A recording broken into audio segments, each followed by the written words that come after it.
오늘 우리에게 주시는 하나님의 말씀은 마태복음 19장 1절에서 9절 말씀입니다. 예수께서 이 말씀을 마치시고 갈릴리를 떠나 요단강 건너 유대 지경에 이르시니 큰 무리가 따르거늘 예수께서 거기서 그들의 병을 고치시더라. 바리새인들이 예수께 나와 그를 시험하여 이르되 사람이 어떤 이유가 있으면 그 아내를 버리는 것이 옳으니까? 예수께서 대답하여 이르시되 사람을 지으시니가 본래 그들을 남자와 여자로 지으시고 말씀하시기를 그러므로 사람이 그 부모를 떠나서 아내에게 합하여 그 둘이 한 몸이 될지니라 하신 것을 읽지 못하였느냐. 그런즉 이제 둘이 아니요 한 몸이니 그러므로 하나님이 짝지어 주신 것을 사람이 나누지 못할지니라 하시니 여짜오되 그러면 어찌하여 모세는 이혼 증서를 주어서 버리라 명하였나이까? 예수께서 이르시되 모세가 너희 마음의 완악함 때문에 아내 버림을 허락하였거니와 본래는 그렇지 아니하니라. 내가 너희에게 말하노니 누구든지 음행한 이유 외에 아내를 버리고 다른 데 장가드는 자는 간음함이라.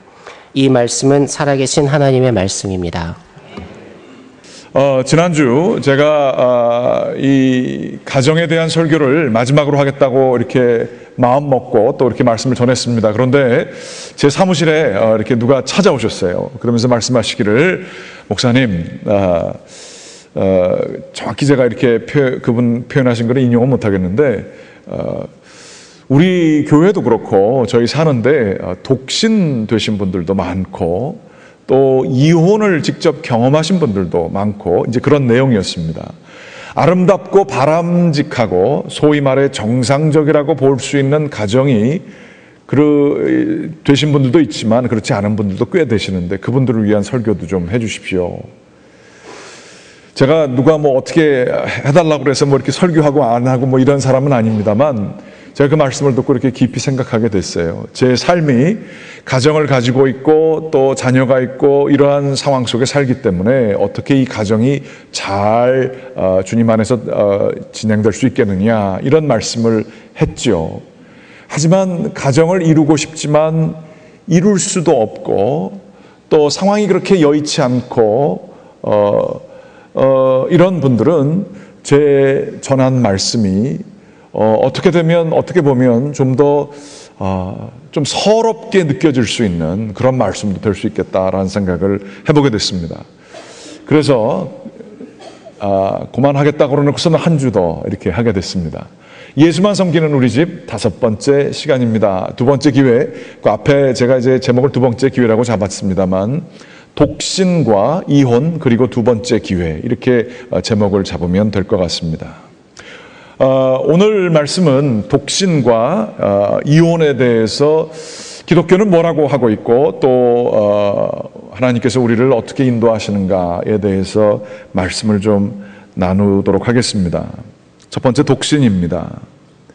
한국의 독신 가구, 그러니까 혼자서 사는 것을 하나의 가구라고 치면 그 인구가 얼마 정도 될 것 같으십니까? 거기에는 많이 들어가겠죠. 아직 결혼 안 한 사람들도 있을 것이고 이혼해서 혼자 되신 분들도 있을 것이고 사별하신 분들도 계실 겁니다. 한국의 독신 가구는 400만 가구입니다. 24%에 해당되고요. 여기 우리 가운데에도 그 이상 되면 이상 되었지 적지는 않을 것입니다. 그런데 재미있는 것은 30년 전에는 5인 가족이라 그러면 5인 가족이 가구에 형성하는 구성원을 볼 때의 5인 가족이 제일 많은 1위였습니다. 한 가구라고 할 때. 그 다음 4인 가족이 2위, 3인 가족이 3위 이렇게 해서 내려가서 1인 가구는 5위, 6위, 5위, 6위 뭐 이렇게 됐다는 것이죠. 그런데 30년 후 현재의 1인 가구가 한국에서는 1위라고 합니다. 2인 가구가 2위고요. 아주 재밌게 그게 순서를 이렇게 바뀌어서 됐다는 거예요. 3인 가구가 3위고 5인 가구가 5위가 됐다는 그런 얘기가 있습니다. 독신 가구가 이렇게 많아지고 있는 이유는 뭘까요? 그리고 이 상황을 어떻게 바라봐야 할까요? 그리고 기독교적으로는 어떻게 여기에 대답하는 것이 좋을까요? 독신 가구의 대부분의 사람들이 결코 나는 독신으로 살기로 결심했다라고 하는 독신주의자가 아니라고 합니다. 가장 이 1인 가구의 대표적인 구성원은, 그리고 가장 급성장하는 구성원은 30대입니다. 고연령 결혼이 이루어지면서 30대에 보통 결혼들을 많이 했는데 결혼들을 하지 않는 인구가 늘어서 400만 가구 중에 160만 가구에 이른다고 하는 것이죠. 우리 교회에도 남자분들도 있지만 우리 젊은 여자 청년들 가운데 30대 넘은 분들이 굉장히 많이 있고 청년부에도 굉장히 많이 있습니다. 30대만 있나요? 요즘에는 30대에 장가 결혼을 가지면 정말 고마운 일이지요. 여기 자녀분이 40이 넘었는데도 장가 결혼을 안 가서 마음 졸이는 우리 부모님들 많이 계신 걸로 제가 알고 있습니다. 이 독신을 바라보는 시선, 스스로 또 독신자로서 바라보는 시선은 사회 내에서 30년 전의 상황과 현재는 바뀌어졌지만 그 인식은 그렇게 많이 바뀌어지지 않았습니다. 그러므로 독신으로 사는 사람들은 가장 많은 가구 수를 이루고 있음에도 불구하고 자신이 사회적인 낙오자라고 생각하는 경우가 많이 있습니다. 그리고 사회에 적합하지 않은 사람으로 느낄 때가 많이 있게 되는 것입니다. 가장 다수인데도 불구하고. 이때 성경은 뭐라고 하고 있는가 저희들이 생각해 보는 것이죠. 도대체 결혼은 왜 해야 되는 것이며 결혼이 옳은가 독신이 옳은가 뭐 이런 생각들을 계속하면서 살게 되죠. 반면에 그 목회자들은 가정을 가졌기 때문에 가정을 가진 사람들은 좀 덜 거룩해 보이는 게 사실입니다. 그런데 신부님들은 더 좀 거룩해 보이는 것도 사실이에요. 그렇지만 세상적으로는 결혼을 당연히 해야 되는 것이고 혼자 사는 것은 참 안 된 일이고 좀 스스로도 불쌍하게 여기는 그러한 생각도 가질 수가 있어요. 성경은 놀랍게도 결론적으로 단언적으로 말씀을 드리면 결혼도 인정하고 독신도 인정합니다. 고린도전서 7장 17절 말씀해 보게 되면 조금 상황이 특별하긴 하지만요, 굉장히 강한 에너지를 가진 초대 기독교의 공동체가 생겼어요. 이럴 때에 남편만 믿거나 아내만 믿거나 하는 경우들이 있었고요, 이 신앙적으로가 맞지 않고 강한 이 결집력을 가진 교회 공동체에 사람들이 소속되게 됐을 때 이혼을 하는 일들이 많이 일어났어요. 그러면서 결혼을 해야 되느냐, 이혼을 하고 독신으로 사느냐, 뭐 어떻게 해야 되느냐, 이러한 문제를 고린도전서에서 계속 다루고 있었는데 결론적으로 17절 말씀에 보게 되면 같이 한번 읽어보실까요? 시작. 오직 주께서 각 사람에게 나눠주신 대로 하나님이 각 사람을 부르신 그대로 행하라. 내가 모든 교회에서 이와 같이 명하노라. 부르심을 받은 대로 결혼한 사람은 아무리 믿지 않는 사람과 있어도 부르심을 받은 대로 나눠주신 대로 살고, 독신으로 사는 사람들은 또 독신으로 살고, 그대로 그 상황대로 행하라. 두 개를 다 인정해 준 거죠. 교회에서 이와 같이 명령하노라. 이 말씀은요 굉장히 특별합니다. 왜냐하면 그 당시 사회에 있어서는 독신이 뭐 우리들이 지금도 이렇게 많이 느끼고 있지만 결코 용납되지 않은 사회였었거든요. 특별히 남자들이 뭐 전쟁에 나가서 죽는 경우들이 많았고, 그렇게 혼자 된 여성들은 자기가 원하지 않아도 사회복지적으로 자기가 혼자서 살 수 없기 때문에 그 당시에는 뭐 첩이 있고 아내가 셋, 넷 이렇게 있는 사람들이 있었기 때문에 원하지 않아도 중매를 통해서 그 돈 있는 사람의 이제 뭐 제첩 세 번째, 네 번째 자리에 들어가게 되었습니다. 그런데 이 독신에 대해서 조금이라도 인정해 주는 이 기독교의 메시지는 과히 아주 독보적이라고 해도 지나침이 없는 발언이었습니다. 재혼은 그 당시에는 당연히 해야 되는 거였었어요. 심지어 로마 제국의 아우구스트 황제는 재혼을 2년 안에 주로 이제 여성들에 해당되죠. 남성들도 마찬가지입니다. 남성들도 이제 결혼을 많이 했지만 다시 재혼을 곧바로 했죠. 남성들은. 하지만 여성의 경우에 2년 안에 결혼을 하지 않을 경우에 벌금을 물리기까지 했습니다. 그 이유는 이분들 여성들이 생활이 해결되지 않기 때문에 여성들에게는 거의 움직일 수 있는 선택할 수 있는 기회가 없었어요. 그래서 몸을 파는 일로 바뀌어지거나 사회의 가난한 자로 이렇게 문제거리로 되는 경우들이 많이 있었기 때문에 사회적인 압박을 줘서 법적으로 결혼을 하게끔 만들었던 것이죠. 그런데 이와 대조적으로 그리스도인 공동체에서는 미망인들을 대단히 환영하고 존중해 줬습니다. 억지로 원하지 않는 사람과 돈이 있다고 해서 결혼하는 그런 일들을 하지 않도록 공동체 내에서 헌금한 것으로 그들의 생활을 책임져 줬어요. 그래서 어떤 면에서 여성들의 혼자된 분들의 인권을 존중해 준 사회 공동체가 이루어지게 된 것입니다. 재혼의 여부를 개인의 선택에 맡겼습니다. 여러분이 잘 아시지만 양육을 할 필요가 없는 그러한 좀 연세가 드신 여성들 같은 경우는 참과부라 하여서 교회 공동체 안에서 말씀을 전하고 이웃을 도와주고 선행을 베푸는 일로 교회에서 책임지고 그분들은 그 생활을 책임져주고 교회에 그분들이 봉사하는 일들도 주었습니다. 이것은 바로 여성들의 인권을 그 사회의 어디보다 보장해줬던 기독교 공동체의 사랑과 배려의 공동체의 모습을 잘 보여주고 있는 것입니다. 또 우리가 기억할 것은 예수님이 독신이셨고요. 바울 선생님도 독신이셨어요. 여러 가지 이해가 있습니다만 그러므로 독신에 대해 가장 환영하는 종교를 꼽으라 그러면 그 어느 것보다도 기독교라고 볼 수가 있습니다. 그런데 결혼에 대한 이해 자체가 또 굉장히 달랐습니다. 전통적인 사회 통념은 결혼을 해야 사회적인 안정이 이루어지고 재정적인 안정이 이루어지게 되는 것으로 생각을 했었지요. 특별히 현대 사회에 있어서는 이게 얼마 되지 않았다고 그래요. 두 남녀가 로맨틱한 사랑에 빠져서 두 남녀의 결정권에 의해서 결혼하게 되는 것이 현대사회의 결혼에 대한 이해입니다.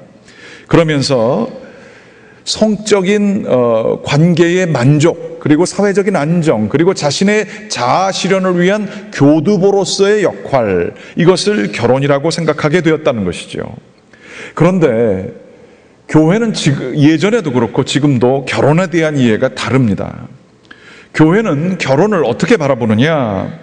그리스도와 그 신부된 교회가 결혼한 것처럼 이것이 모델이 되어서 결혼은 바로 그 모델에 따라 살아가는 거예요.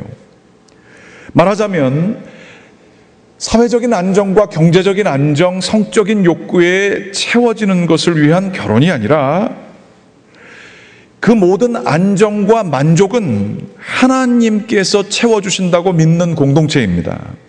한 개인이 하나님 앞에서 하나님 나라 때문에 유산이 있고 상속이 있고 그래서 교회가 또 그것을 같이 누리는 공동체라고 생각하기 때문에 결혼제도, 기존에 가지고 있었던 안정을 주고 만족을 채워주는 그 결혼제도와 전혀 다른 그 공동체로서 존재했고 결혼도 그렇게 보여지게 되었다는 것이죠.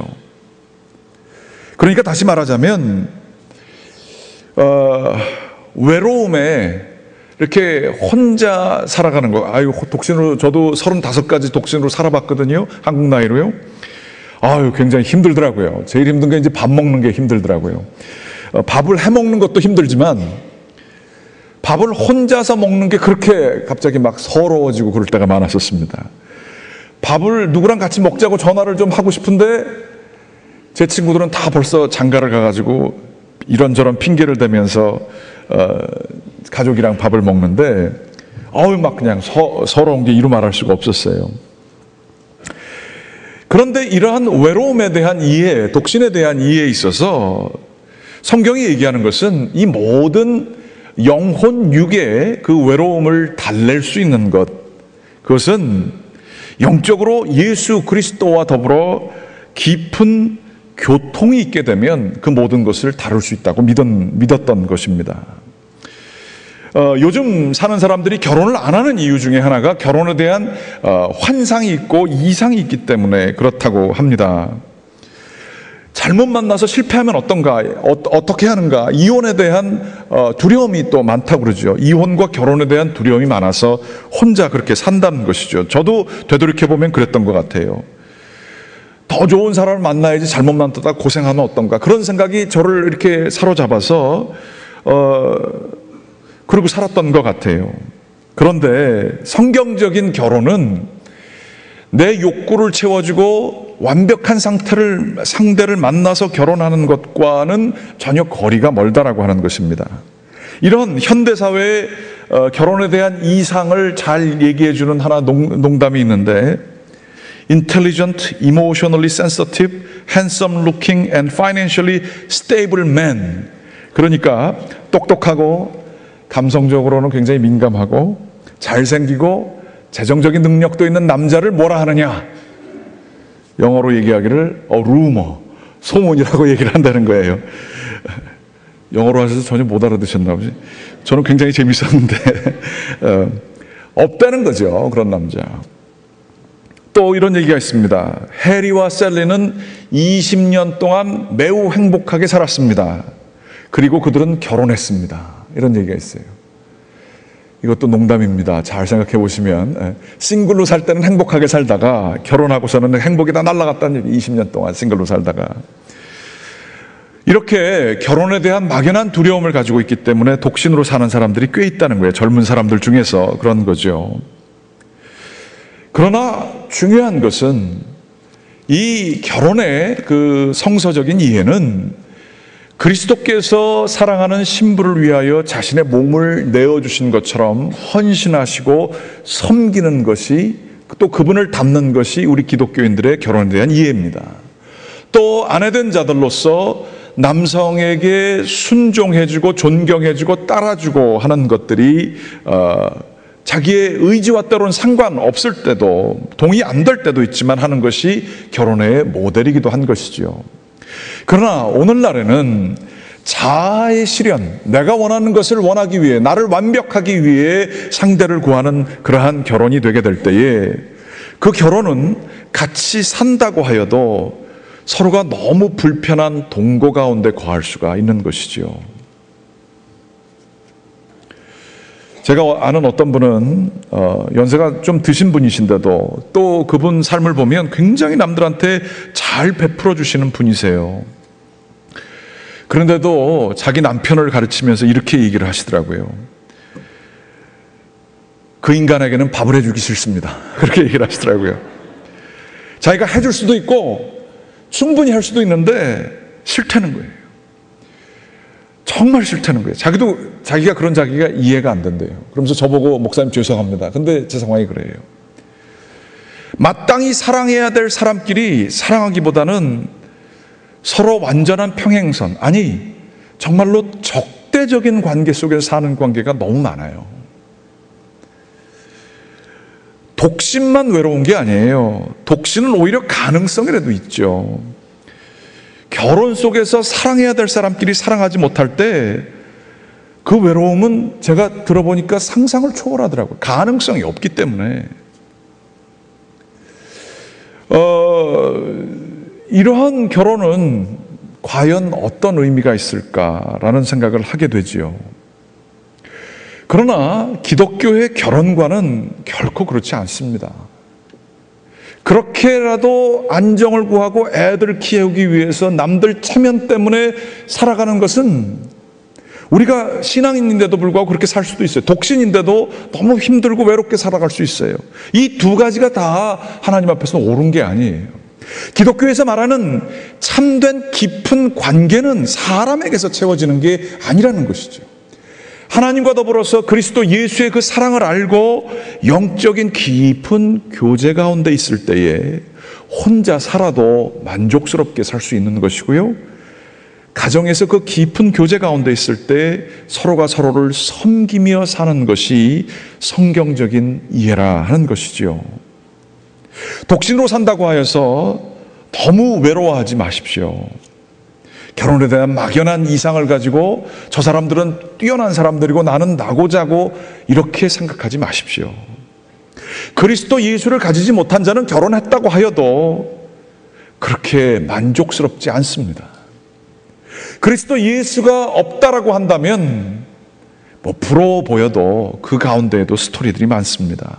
혼자 있다 할지라도 그리스도 예수와 영적으로 깊은 관계에 있다고 한다면 충분히 만족과 평안을 누릴 수 있습니다. 교회 안에서 또 이 교회가 그 영적인 교통이 있는 교우들이 함께 있다고 한다면 교회가 얼마나 큰 위로가 되는지 몰라요.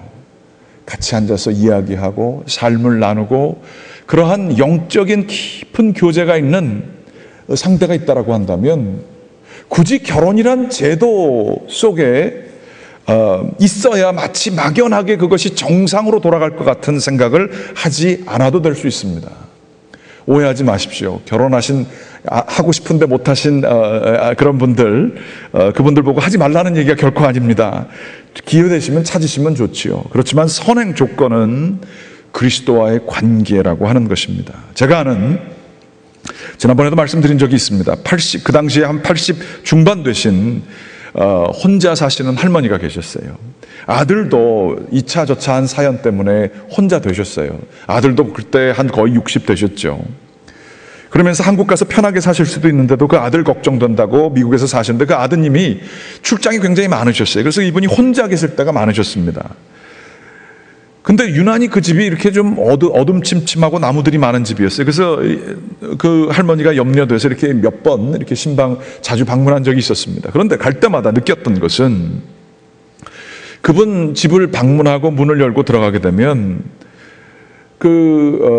밥상 위에 큰 성경책이 있고 거기 램프 하나가 있으면서 그 자리에서 늘 언제든지 일어나셔서 저희들을 이렇게 전화를 걸지 않고 이렇게 가게 되면 그 자리에서 일어나셔서 만나셨던 그 할머니가 기억이 납니다. 그러면서 그분이 얘기하시기를 이제 그분께 이제 저희가 물어보죠. 혼자 외롭지 않으세요? 무섭지 않으세요? 그러면서 이제 물어보면 그분이 이런 얘기를 하세요. 아니 성부 하나님도 있고 성자 하나님도 있고 성령 하나님도 있고 뭐가 외롭습니까? 그리고 심지어 저는 강아지까지 있습니다. 우리 5이서 복작복작하게 재밌게 삽니다. 그분이 그렇게 얘기하실 때 맨 처음엔 그게 농담처럼 들렸고 아유 할머니가 굉장히 센스가 있으시네 이런 생각을 했지만 성경책과 늘 함께 계시고 늘 교회 오면 무릎 꿇고 기도하시는 그분의 삶 속에 점점 시간이 지나면서 그 농담을 계속 하시는데 그게 믿겨지더라고요. 그 아드님도 혼자 되셨어요. 어머님과 같이 지내시는데 매일 아침마다 어머님에게 전화를 주시는 분이세요. 그런데 이분에게 이제 저도 이제 그때 싱글이어서 그분에게 이제 싱글로 오래 계신 그분에게 이제 제가 조언을 구하고자 물어봅니다. 그때 그분이 남자 권사님이셨는데 권사님 외롭지 않으세요? 저는 혼자 있는데 좀 외로워요. 제가 그래서 물어봤어요. 그랬더니 그분이 얘기하시기를 저는 제 영혼이 편안합니다. 그러면서 사람들이 막 사람을 이렇게 소개를 하잖아요. 그러면 다 노를 하시고 저는 참 스스로 만족합니다. 그분은 요리도 잘하셨어요. 저는 요리를 못해서 그런지 몰라도 그러면서 그분이 그렇게 얘기하시는데 거기에 전혀 모르는 독신의 삶이 있다라고 하는 것을 제가 느낄 수 있었어요. 주님과 함께면 저도 이제 그런 경험을 많이 하게 됩니다만 주님과 만나는 시간, 기도나 저널링이라고 그러죠. 그러면서 어떤 글을 쓰고 주님 앞에 글을 쓰고 깊은 묵상집을 보면서 이렇게 혼자 있게 되는 그런 순간이 있으면 너무 만족스럽습니다. 그게 있으면 염려들과 두려움이 많이 멀어집니다. 내적으로 충만해집니다. 그게 우리의 생명줄입니다. 라이프라인이 거기 있어요.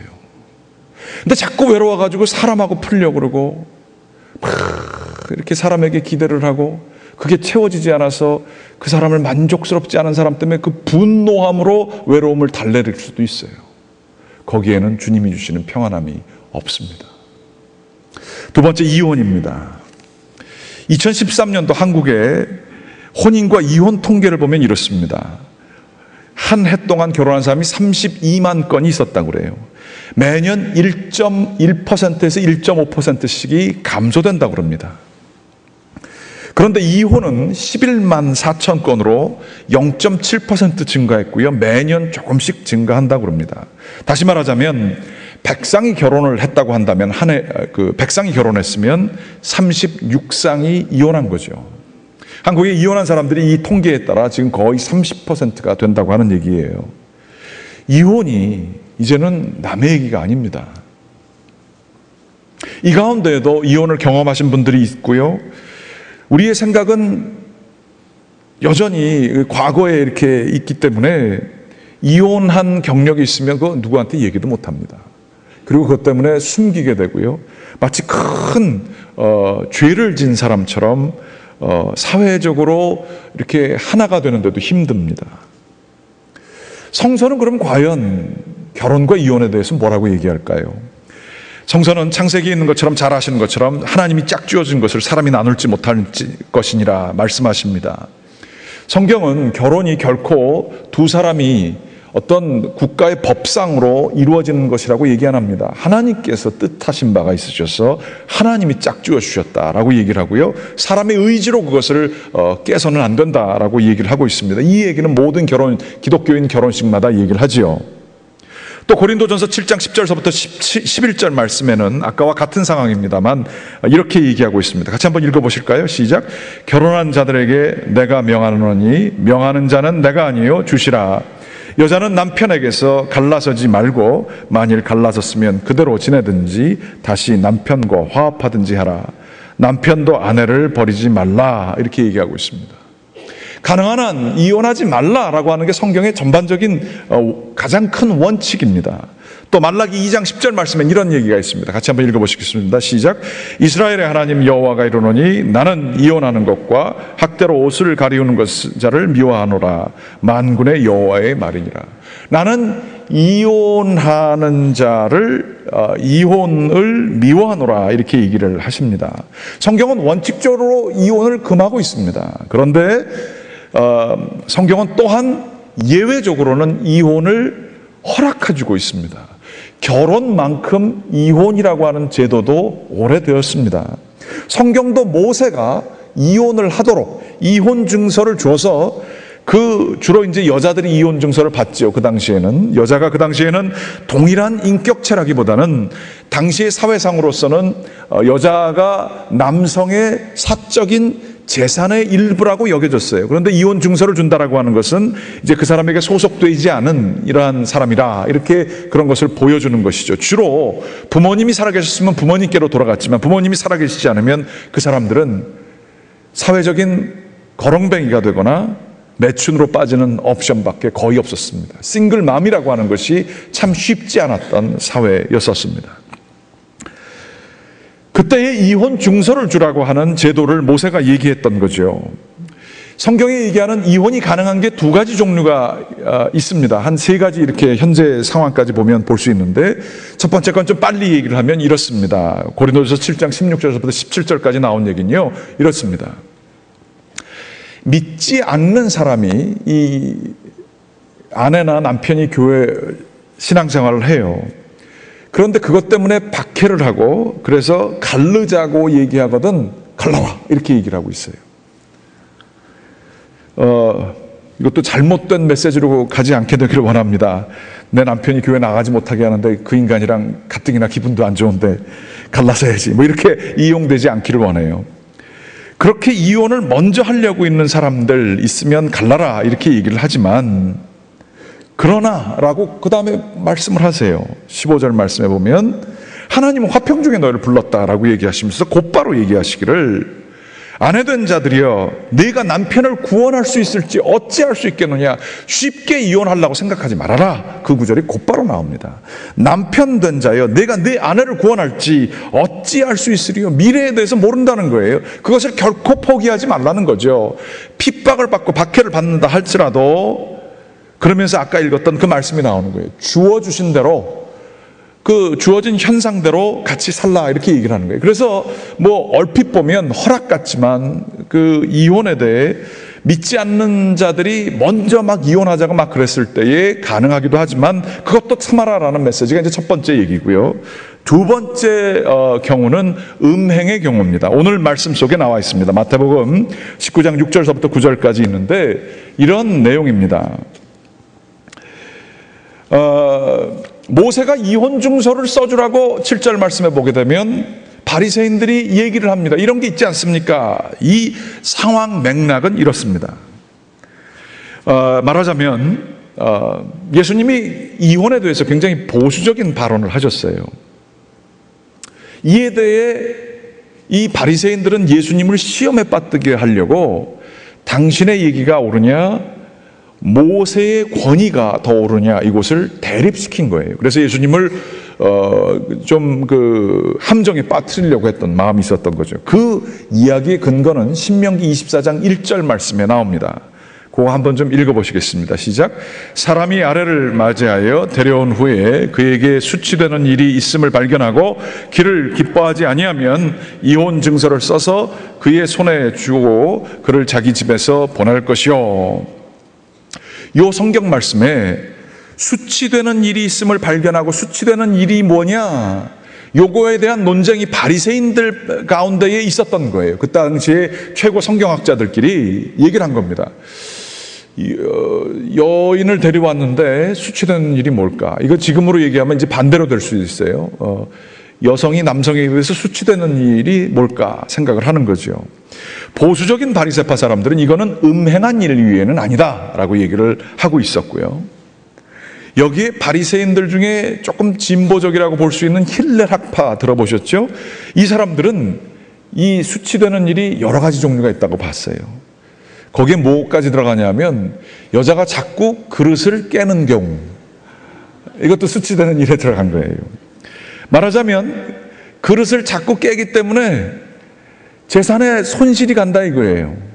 이 데리고 온 여자 때문에. 그러면 이혼 증서 써서 보낼 수 있다는 거예요. 경제적인 이유에서 그 사람을 봤고요. 철저히 재산권의 일부로서 여성을 봤습니다. 예수님은 이에 대해서 말씀하시기를 음행한 경우, 보수적인 입장을 유지하시면서 음행한 경우 이후에는 여성을 버리지 말라고 얘기를 하셨습니다. 무슨 얘기입니까? 예수님은 그 어느 누구보다 그 당시에 가장 여성의 인권에 대해서 보호하시는 말씀을 한 거예요. 이혼하지 말라, 이혼하면 안 돼 라고 하는 그 교리적인 것을 억압적으로 강요하는 말씀을 하신 게 결코 아닙니다. 이 말씀의 핵심 정신은 여성이 마음에 들지 않을 수도 있고, 여성이 당신에게 손해를 끼칠 수도 있고, 당신을 어렵게 할 수 있다 할지라도 힘 있는 남성들아 결코 이혼하지 말아라. 그 여인을 버리면 안 된다. 이 말씀이 여기 있는 거예요. 이 원칙은 이 오늘 말씀에 보시게 되면 너희의 완악한 마음 때문에 이혼 증서를 주라고 하시는 그 말씀이 있어요. 그 8절 말씀에 보면 너희 마음의 완악함 때문이라 이렇게 얘기를 하고 있어요. 이 완악함 때문에 이혼 증서를 주라고 했다. 이것은 음행 이외에는 그렇지 않다라고 하는 이야기로서, 완악함이라는 게 뭐냐? 나는 할 만큼 다 했는데 저 사람이 나에게 큰 손해를 미쳤으니 자기 합리화를 하여 그 사람을 버리는 형태의 모든 이혼을 얘기하는 거죠. 그리고 이 마음은 예수님께서 너희라고 하며 불특정 다수의 이혼의 과정을 겪는 그러한 남자들에게 하는 이야기도 하지만 바리새인의 마음도 얘기하는 거예요. 어떻게 하면 남 틀린 거를 꼬집어낼까? 예수님을 시험하고 있는 이들의 마음. 자기네는 경건한 척 다 하고요. 그렇지만 속마음으로는 아주 이기적이 짝이 없고 틀린 것만 찾아내서 자기를 합리화시키는 그런 마음이에요. 너희의 완악한 마음, 이게 이혼의 근거라고 하면 너 그거 하면 안 된다라는 그러한 말씀인 것이지요. 우리가 얼마나 그렇습니까? 부부 사이에 힘들고 어려운 과정을 겪을 때에 우리 가운데에 정말로 강력한 완악한 마음이 있어요. 내가 피해자인 거예요. 나는 옳은 거예요. 그리고 상대방은 틀린 거예요. 그리고 그게 평행선을 기르다 못해 적대적으로 가는 거예요. 조금도 그 사람 앞에 그리스도 예수께서 자기 자신을 내어주신 것처럼 자기를 꺾고 그 사람을 섬기려고 하는 마음이 조금도 없는 거예요. 완악한 거예요. 상대방 틀린 것만 찾아내는 거예요. 말꼬리만 물는 거예요. 예수님은 이거 안 된다라고 하시는 거예요. 가정 안에서. 바로 십자가의 마음을 가지고 호세아가 고멜을 품었듯이 그게 하나님의 마음이시지. 로 루하마, 로 암미라고 하며 내가 너에게 더 이상 자비를 베풀지 않고 내가 더 이상 너를 백성으로 일컫지 않겠다라고 하시는 하나님의 마음을 보여주기도 하셨지만 이들을 아무런 공로 없음에도 불구하고 루하마와 암미로 다시 긍휼을 베풀고 자비를 베풀겠다라고 하는 하나님을 알자, 너희가 다 하나와 하나님을 알자라고 하며 하나님의 이 무조건적인 긍휼의 마음을 호세아 선지자의 삶을 통해서 보여주시는 거예요. 그러므로 기독교의 이혼의 문제를 얘기할 때에 폭력을 당하거나 또 음행이 있거나 이렇게 된다 할지라도 우리들은 그 누구보다 기독교인들이라고 한다면 한 걸음 더 나아가 자신을 내려놓고 섬기는 마음을 서로에게 가져야 할 것입니다. 그런데 마지막으로 이 두 번째 기회라는 이야기입니다. 이혼을 정말 어쩔 수 없어서 하는 경우들이 있습니다. 혹은 사별하는 경우도 있고요. 이혼의 경우를 경험하신 분들 혹은 주변에 그런 분들 많이 있죠. 그 마음의 부담이라는 것은 이루 말할 수가 없습니다. 독신된 자만 해도 사회 적응하기 힘든데요. 한국 사회에 있어서 이혼을 경험한 사람들은 교회 나오는 게 큰일입니다. 그리고 교회 나오면 평상시엔 괜찮았다가도 부부 중심으로 다 돌아가는 걸 이렇게 보게 되면 서럽기 짝이 없습니다. 그런 이야기를 제가 많이 듣습니다. 교회는 그 어디보다도 이혼을 더 하지 말도록 하는 이야기를 하는 공동체이기도 합니다만, 십자가의 정신으로 서로를 섬기는 것을 얘기하는 공동체이기도 합니다만, 그 같은 예수 그리스도는 이혼한 여자나 가늠한 여인이나 혹은 정말로 어찌할 바를 몰라서 상처를 입은 영혼들을 예수 그리스도께서는 더 나아가 그들을 환영해 주시고 공동체로 받아주신 거죠. 사마리아의 여인 5번 결혼을 했습니다. 그리고 지금 현재 살고 있는 남자도 결혼한 사람이 아니었습니다. 모든 유대 남자들은 피할 수밖에 없는 사람이고요. 사마리아 사람들도 피해서 이 사람은 정오에 나와서 보기 싫어서 나오는 그런 일들을 그렇게 어둠 속에 살았던 여인이에요. 그런데 예수님은 그에게 찾아가 먼저 말씀해 주세요.